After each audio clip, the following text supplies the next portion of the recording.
Hey everybody, I'm John. I collect cards. Hope you're doing well. It is Tuesday, December 9th. And here in Western Michigan, where I am, winter has settled in. It's been settled in for, gosh, probably since Thanksgiving, pretty much. So we're in for a 4 or 5 month winter, it looks like. There is snow not moving, not melting.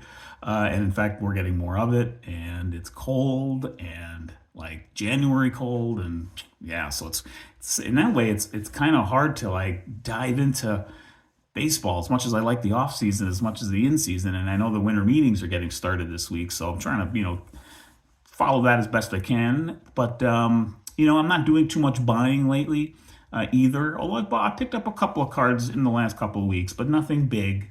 But I'm going to show them in this video along with a few others. And what I'm going to do in this video is actually just take a few minutes about another way that I've kind of come to realize how much I enjoy having the physicality of these cards, and just sort of like the tactility of the hobby, having the actual cards, and or just having cards and getting back into the hobby like I did 5 years ago after being away from it for a few decades, 3 decades almost. It brings me closer to the game that I love the most, baseball, but just sports in general. And in the high flying, constantly, accelerating digital world we're in, and is just we're continually going down that path, of course, with AI fueled everything now. I want to read actually a couple of tidbits from a pair of articles I saw last week that kind of make you like step back and pause, and it's actually from a different collecting area. It's music. That made me think, yeah, what we're all kind of about here in terms of, not just as content creators, but content viewers around the hobby. And, whether we're in vintage mostly, or, just in even ultra modern, and even from a ripping sense or a flipping sense, it's still dealing with the cards.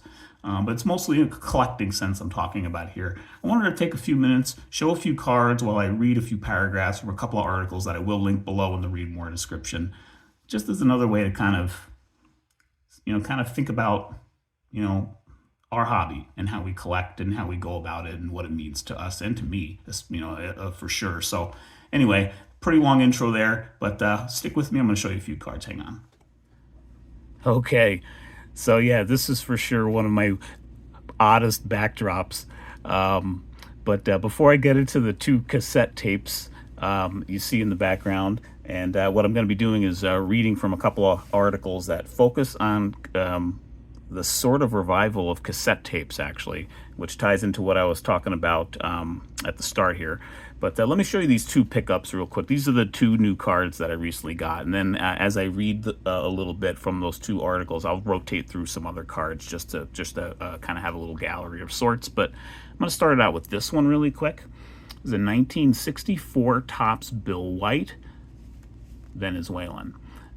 So this was a card that was on my eBay watch list for months, maybe even close to a year.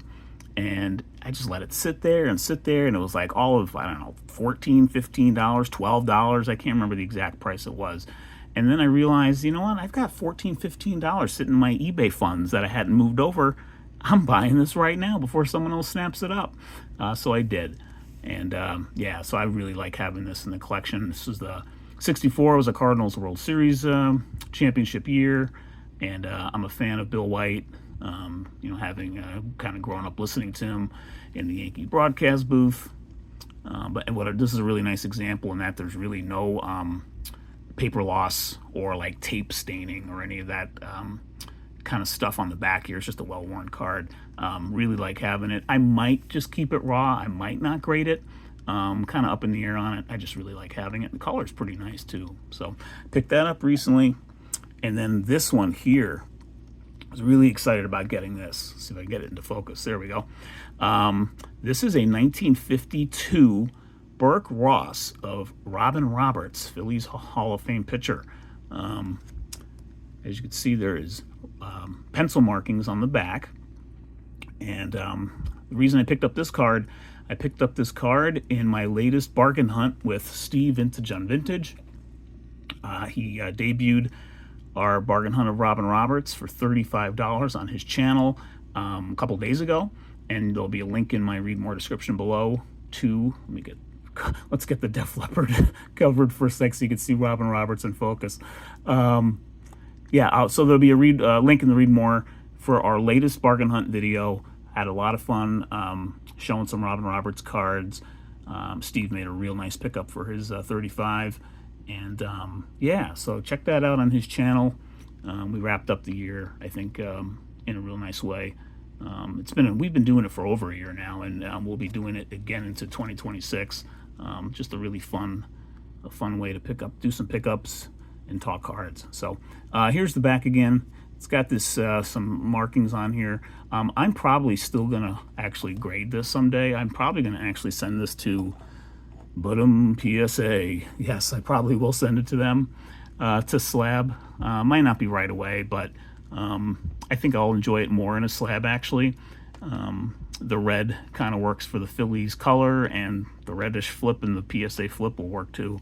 And it could be one of those cards that gets like a 4 MK or something, which would be pretty nice. So but yeah, I was really excited to pick this one up. It's my first 52 Burke Ross, and so these were my 2 recent pickups.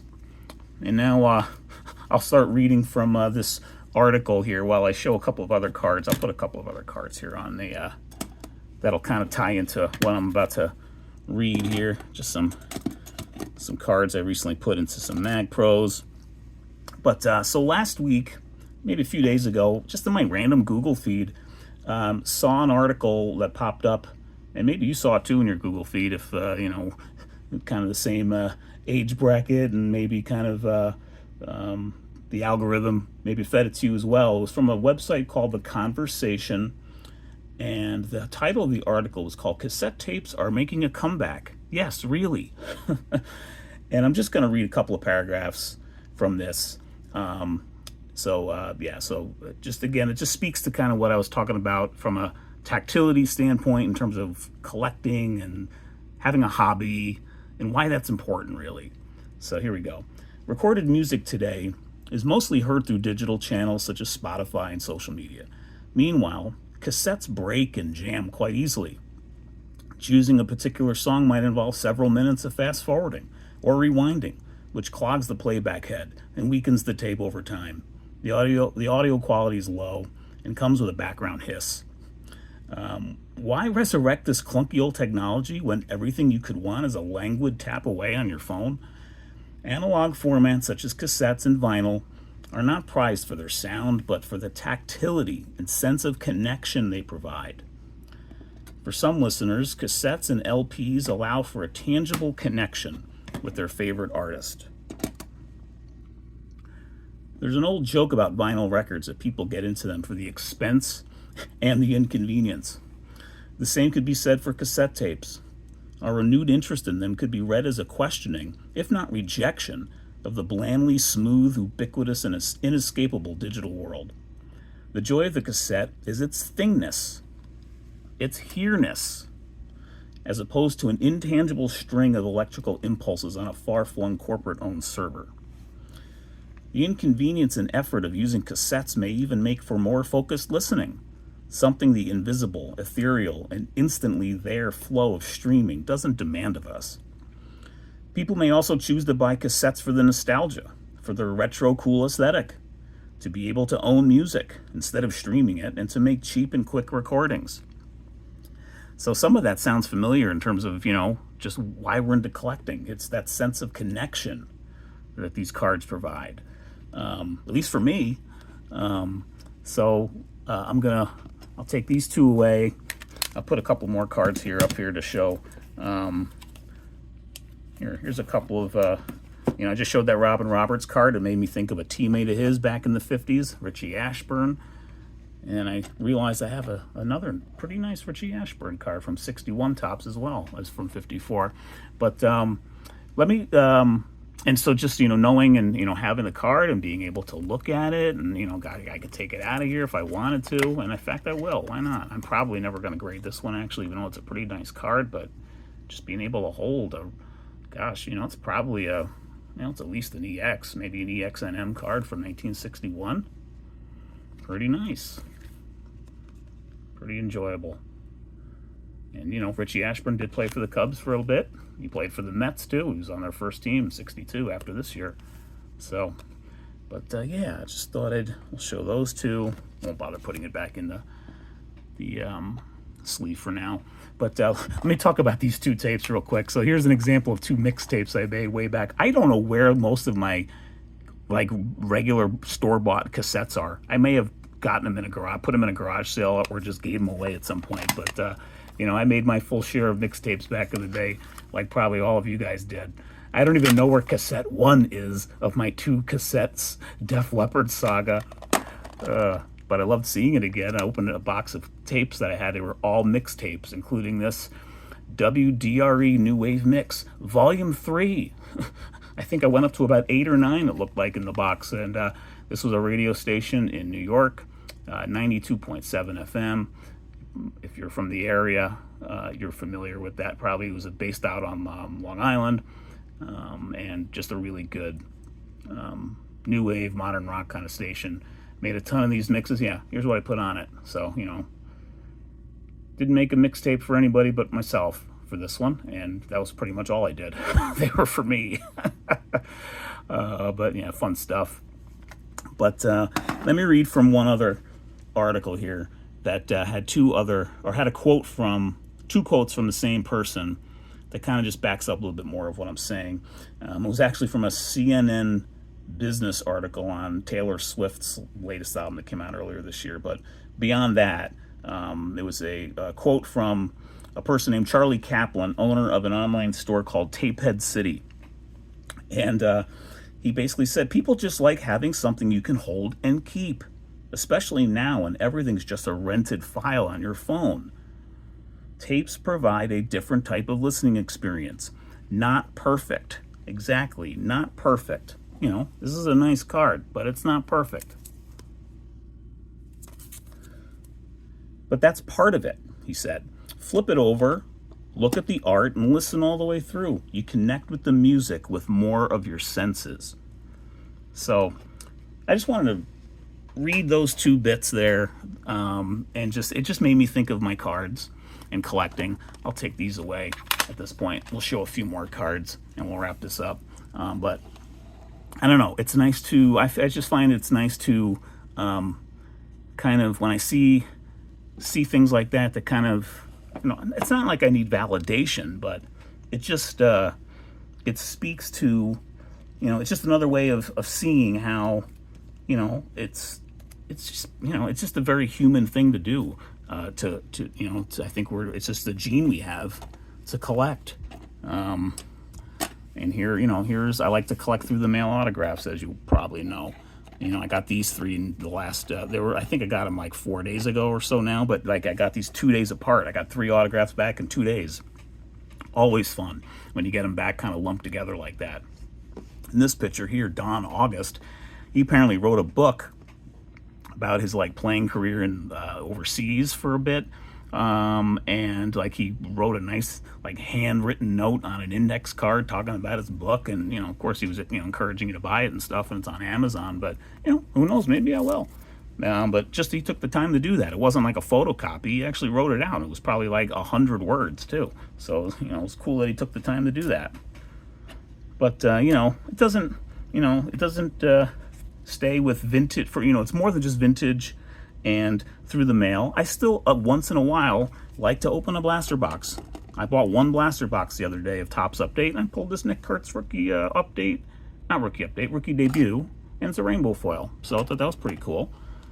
I also pulled this card in the box. One of my, I guess, probably in my top 10 favorite players, maybe even top 5. Pete Crow Armstrong's a pretty exciting player. And then I pulled this card in it too. I guess it was kind of a Cubs box. I pulled this Chris Bryant MVP insert. 2016 was a pretty good year to be a Cubs fan. That's for darn sure. But, seeing that card pulled, and, the Cubs are kind of the NL team I root for. But, made me think of a couple of other 61 MVP cards I have, and I really like the 61 MVP subset. So, kind of, it did its job. This card did its job in kind of creating a fond memory for me. Knowing I have a few of these cards, I have a couple of others as well, but I thought I'd trot these two out here: Don Newcomb, Al Rosen. So yeah, the even sometimes the new stuff will still float my boat, if you will, for $25 for a blaster box, and it'll probably be the only one I open. It was the first thing I ripped in probably, gosh, months. Did a couple of breaks for some T205 cards that Topps did this year, but that's the only break I've really done this year. But occasionally you got to scratch the itch for some new stuff, just to stay connected, I guess, to the current game. But it's hard to do that these days because everything is so darn expensive, and it's just like not fun when you're paying $250 for a hobby box or something. It's just stupid after a while. Sorry, mini rant over there. Let me show you a couple more. We'll wrap this up. Here's a couple of 1954 cards. I always just love trotting these out and giving them a look-see every now and then. I showed you that Ashburn before. There's an Eddie Matthews. And I realize I have a pretty nice copy of this Ferris Fane card right there. White Sox slugger for several years. And I always like coming across the interesting names in the hobby, like Granny Hamner. So, yeah, good stuff here. But yeah, so just thought I'd haven't done too many videos lately, and I wanted to, maybe find a different way to, do a video, and so I thought I'd tie it to another hobby, if you will. For those who collect music, there's definitely things in common there for people who might collect, music forms, cassettes, vinyl, etc. Even CDs. I've, even like those classic jewel box CDs, or I think, some of them can sell pretty well on eBay. There's definitely a group who are collecting those up too. So anyway, I'm done for the rambling for this video. If you made it all the way through, I really do appreciate it. Thanks for watching and listening. And gosh, I hope your holiday season is off to a nice start. It is cold out there, a little snowy here too, but yeah, take care, and I'll see you on the next video.